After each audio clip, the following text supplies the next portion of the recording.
Y pues, como dijimos al principio, hoy es día 29 de noviembre del 2023. Parece mentira, pero llevamos ya un cuarto del siglo, casi 25 años. Y, y pues, siguiendo a Hilberger, explicando lo que es el mito y la filosofía, nos dice el mito. El mito es el mito, la fe del vulgo, que sugiere lo que se ha de pensar al enfrentarse con las grandes cuestiones en torno al mundo, a la vida, a los dioses y a los hombres. La esencia del conocimiento en general, aunque sea un conocimiento arcaico, primitivo, pero el que da respuestas en torno a lo que es el mundo o cosmología y a lo que es la vida o biología, o a lo que son los dioses, teología, y a lo que son los hombres, antropología, se recibe de la tradición del pueblo irreflexiva, crédula y ciegamente. Aún el filósofo, como notó Aristóteles, puede en un cierto sentido ser amigo del mito, pues en el mito y en la filosofía hay una cierta comunidad de temas y problemas.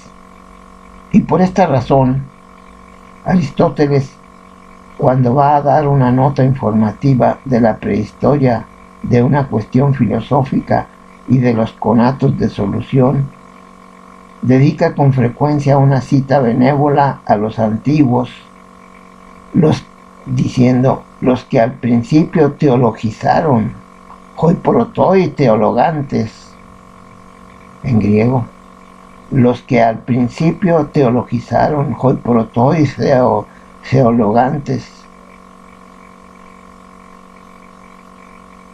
hoi protoi teologizantes, en griego.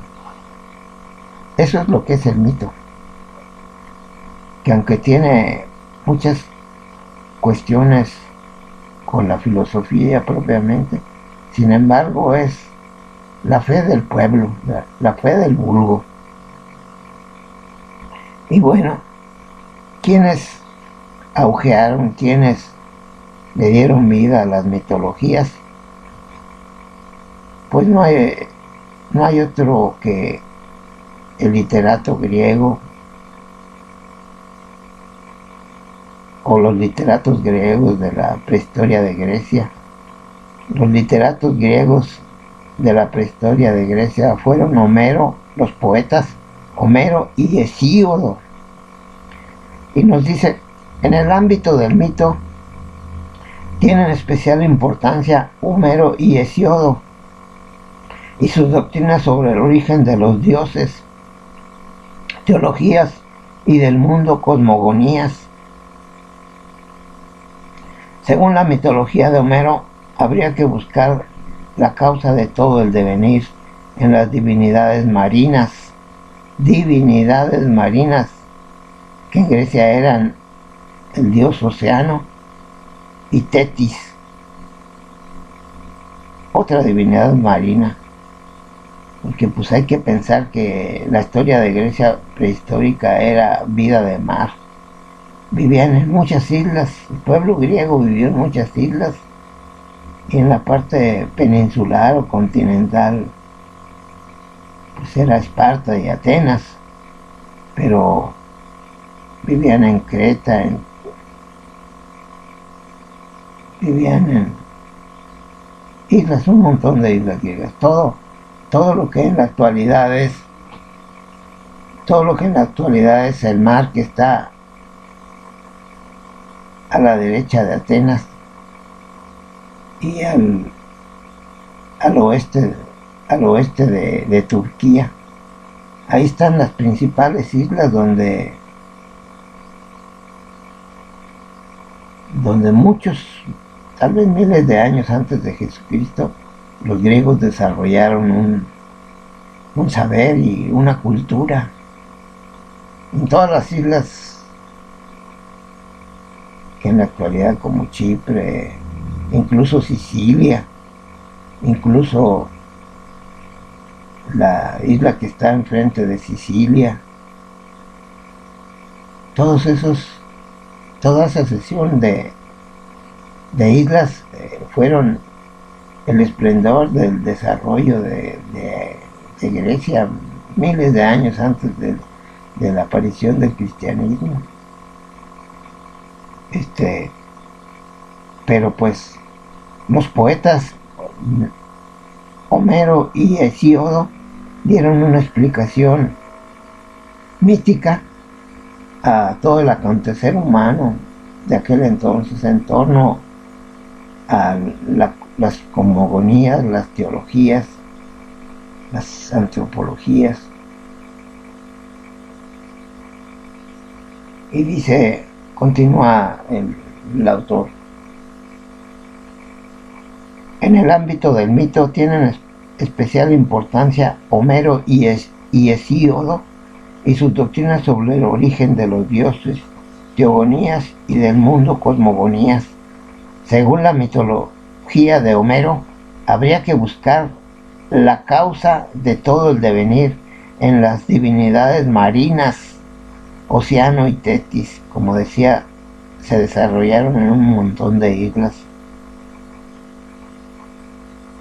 o en las costas de Turquía en la actualidad y de Grecia, Océano y Tetis, así como el agua por la cual juran los dioses y que llaman los poetas Estigia.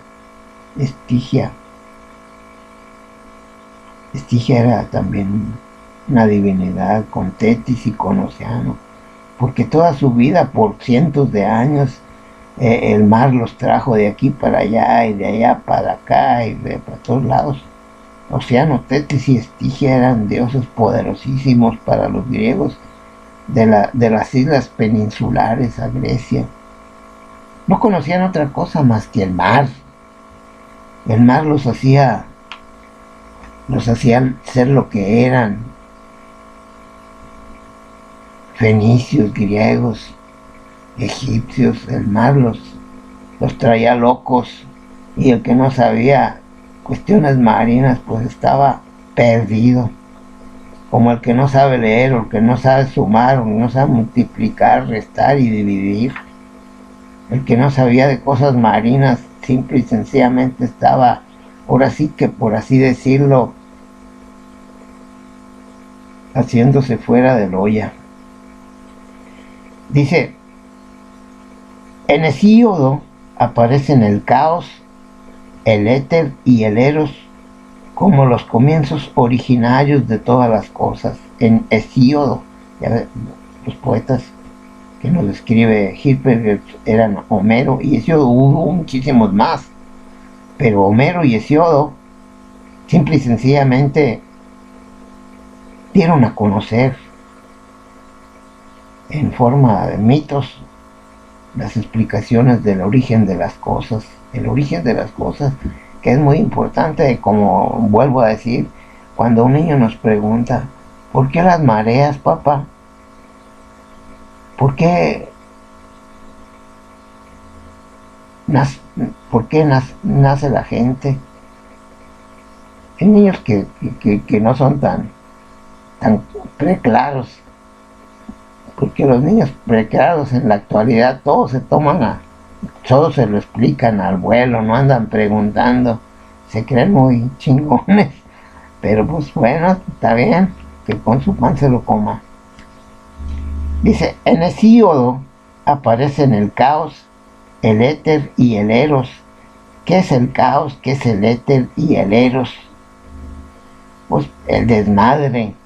Eso es el origen de las cosas. En Hesíodo aparecen el caos, el éter y el eros como los comienzos originarios de todas las cosas. Eso es el comienzo de todas las cosas, el caos, el éter y el eros. ¿Qué es el eros? El eros es el amor, el éter que es el vaho, el caos que es el desorden. Para que haya nacimiento de algo tiene que haber desorden, y luego ya después de ese desorden pues surge una nueva cara del ser. Así lo explican otros pensadores más contemporáneos. En Hesiodo aparecen el caos, el éter y el eros como los comienzos originarios de las cosas. Pero también se tratan otros problemas: la caducidad de la vida, por qué morimos, el origen del mal, por qué hay niños deformes, el problema de la responsabilidad y de la culpa, por qué si yo me porto bien me va en la vida como una maldición, por qué el destino, por qué el destino va a ser así o se va a presentar así, de la necesidad, por qué a fuerzas lo necesario es muy distinto de lo que no es necesario, de la vida después de la muerte, problema de la vida después de la muerte. Hay muchos cabrones que se zurran con él. Perdona lo inapropiado de los términos para los que son almas de cristal o generación de cristal. Pero también se tratan de otros problemas: la caducidad de la vida, el origen del mal, el problema de la responsabilidad y de la culpa, el problema del destino y de la necesidad de la vida después de la muerte, y otros parecidos. Pues todos esos temas se trataban en forma mítica, en forma que todavía no era filosófica, hasta que, como veremos, en tiempo del esplendor griego aparecen los filósofos. 1000 años antes de Jesucristo, naturalmente. Pero también se tratan otros problemas, como ya dijimos. Dice: nota peculiar y común de estas mitologías es que actúa en ellas un pensamiento imaginario que vive intuitivamente con los iluminados ojos del poeta. Un caso particular concreto, intuición que se generaliza después y se proyecta sobre el mundo, y la vida acaba por dar un sentido al ser y al acontecer en su totalidad. Pues esto, más que suficiente y más claro no canta un gallo que lo que nos dice el autor,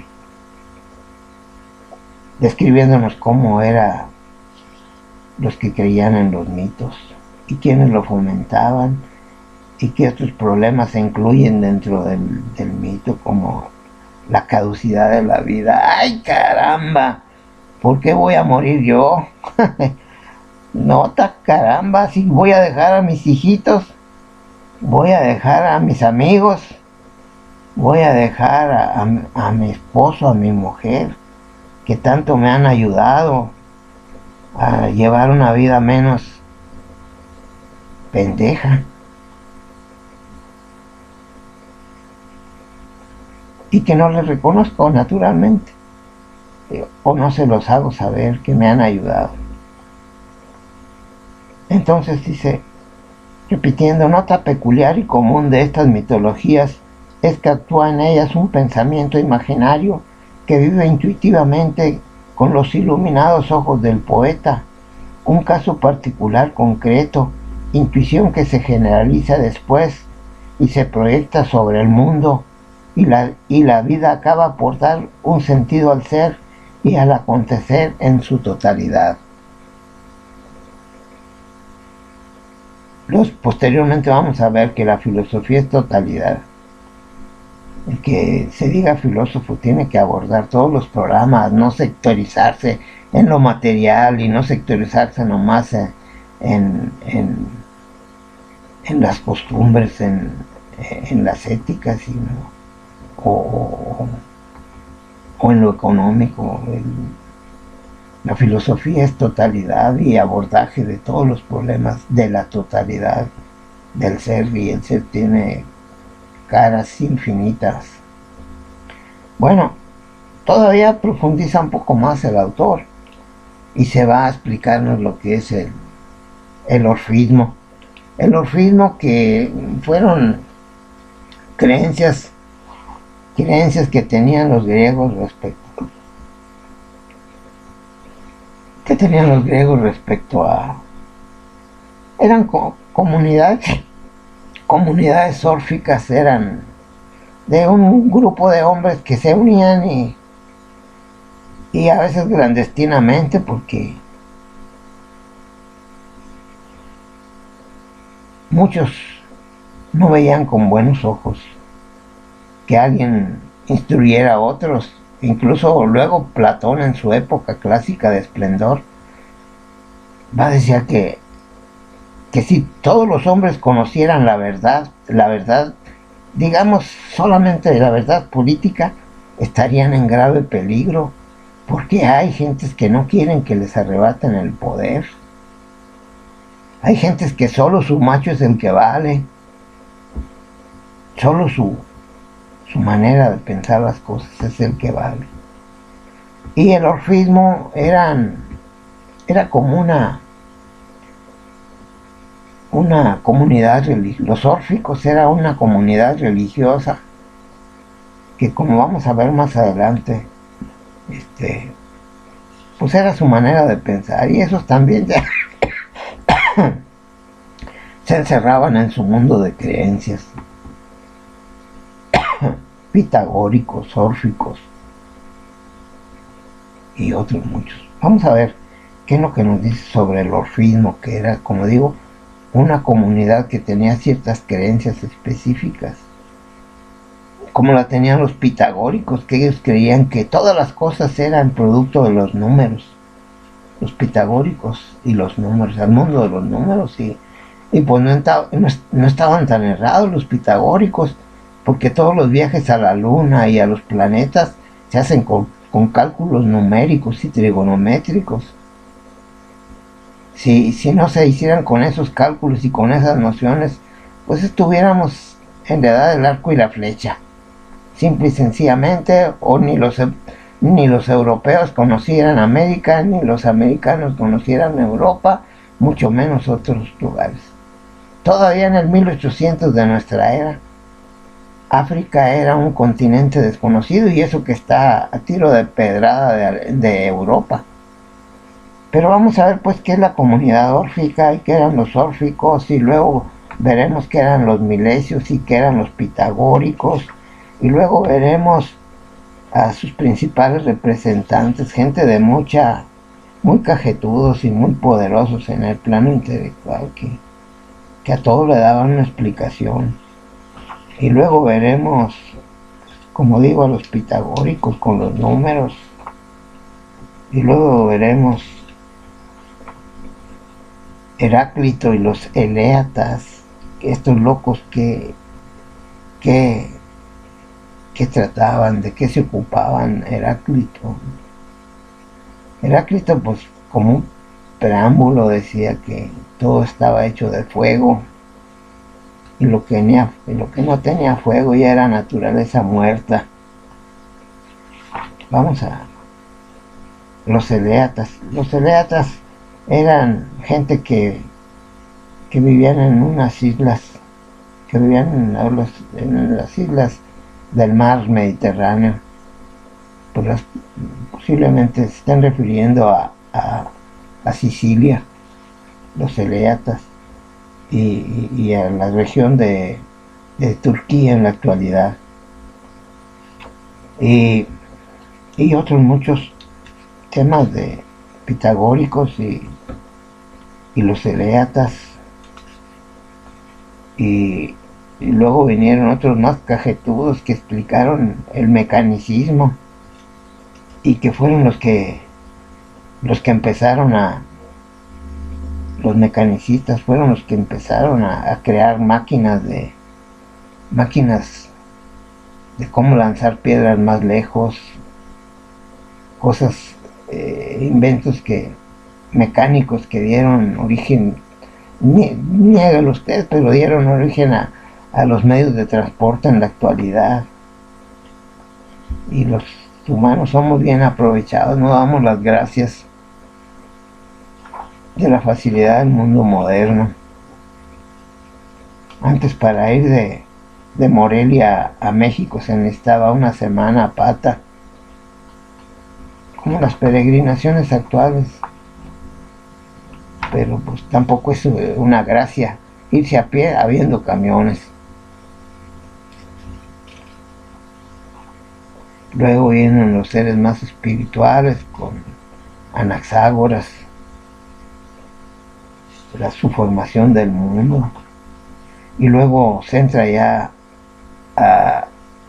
al culmen del mito y ya entrando a la filosofía, la sofística, que era el mundo de los sabios. ¿Quiénes fueron los principales sabios de Atenas? Hasta hay una historia de los 7 sabios de Grecia, que era gente pues muy cajetuda y que mandaba incluso a los emperadores y a los reyes: ustedes esto, cabrón, porque si no se lo va a llevar la fregada, el pueblo ya está muy encabronado y enojado, y usted con sus tiranías y eso pues, no está dando muestras de impartir justicia y de llevar una vida de acuerdo a los principios más sanos de la política. Afortunadamente vivimos en un periodo mundial en que solo los buenos gobiernos prevalecen y los malos gobiernos se los lleva a Pifas, que es el diablo, el demonio, la desaparición, y luego andan llorando por ahí: ay, que nos quitaron esto y que nos quitaron lo otro, y que pues todo eso es producto del mal gobierno y de creerse que cuando están arriba son el factotum de las cosas. Pero bueno, de todo se da en la viña del Señor. Y luego en estas breves conceptos, que ahorita nomás dejamos la introducción sin haber todavía dicho nada del orfismo, pero hay que leerlo para entrar un poco en materia la próxima vez que abordemos un tema de esto. Dice el orfismo: en el siglo VI descendió sobre Grecia desde las montañas de Tracia una nueva mitología. El punto central lo ocupa el dios Dionisios. Orfeo, cantor y taumaturgo tracio, es su sacerdote. Orfeo, el orfismo. Más tarde Nietzsche hará de Dionisios el símbolo de la vida y de la fe en la vida, con sus grandezas y abismos. Efectivamente, para los griegos el dios del vino, Dionisios, fue también, no querrá decir algo que en esta vida solo se vive borracho o loco. Efectivamente, para los griegos el dios del vino, Dionisios, fue también un dios de la vida, es decir, de la naturaleza creadora y fecunda, y se le dio culto en los bacanales, con transportes entusiásticos muy a ras de tierra.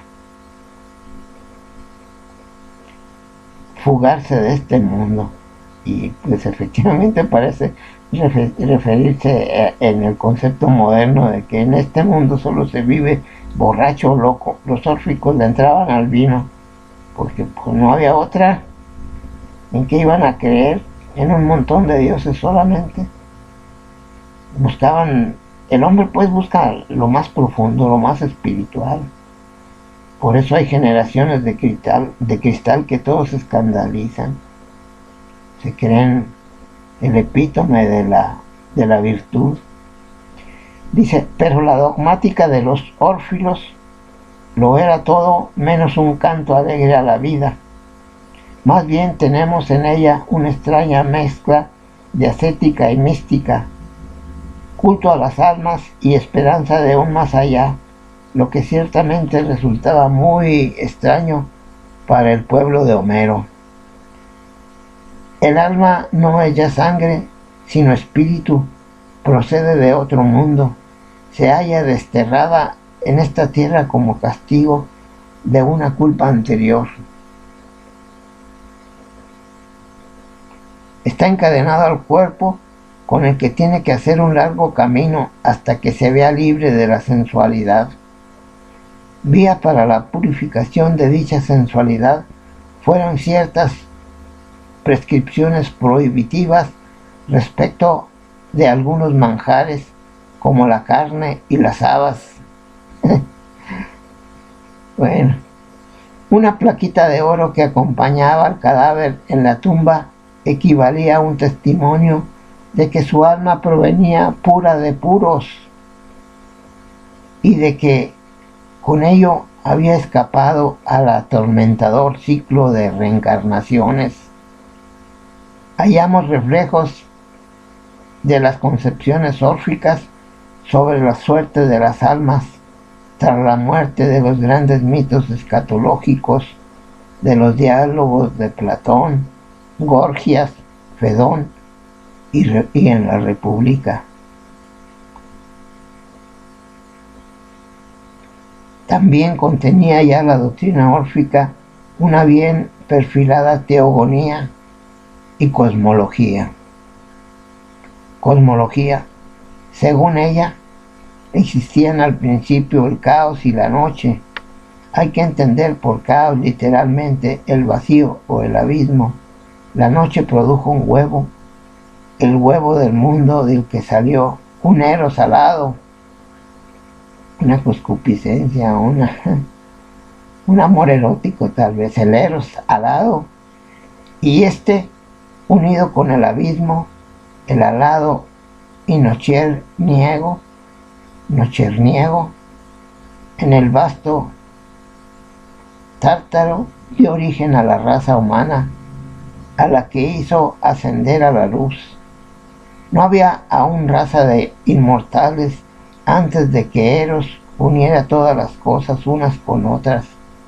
El Eros, el amor erótico. Cuando los unió surgió el cielo, y el océano y la tierra y todas las razas de los dioses.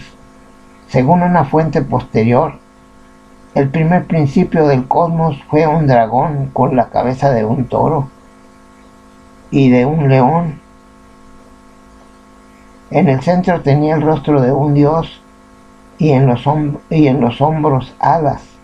Fue conocido como el dios del tiempo que no envejece. El dragón desprendió de sí una triple sustancia seminal: el húmedo éter, el abismo ilimitado y la nebulosa oscuridad, y finalmente el huevo del mundo. Todo esto es fantasía e intuición poética. Se han visto en la mitología órfica palmarios elementos de una tradición oriental, concretamente el dualismo cuerpo y alma, mundo del acá y mundo del más allá, y en general una concepción de la vida como fuga de los terrenos. Se ha considerado como una gota de sangre extraña vertida en el espíritu griego. El suelo originario de estas doctrinas parece haber sido realmente la lejanía India, o la lejana India, pero India no América, sino la India, donde encontramos esas mismas ideas después del año 800 a.C. en los Upanishadas, textos teológicos exegéticos de los Vedas. Aparece también en la religión de Zoroastro, en la altiplanicie de Irán, los persas, como se deduce de las más antiguas gatas del Zendavesta. En todo caso, estas ideas debieron ser patrimonio del espíritu ario del que nos creemos descendientes, querámoslo o no.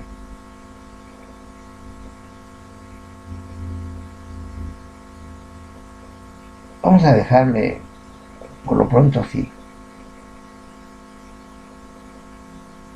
Y son 30 minutos de lectura que esperemos nos sirvan y nos den una visión un poco más clara de lo que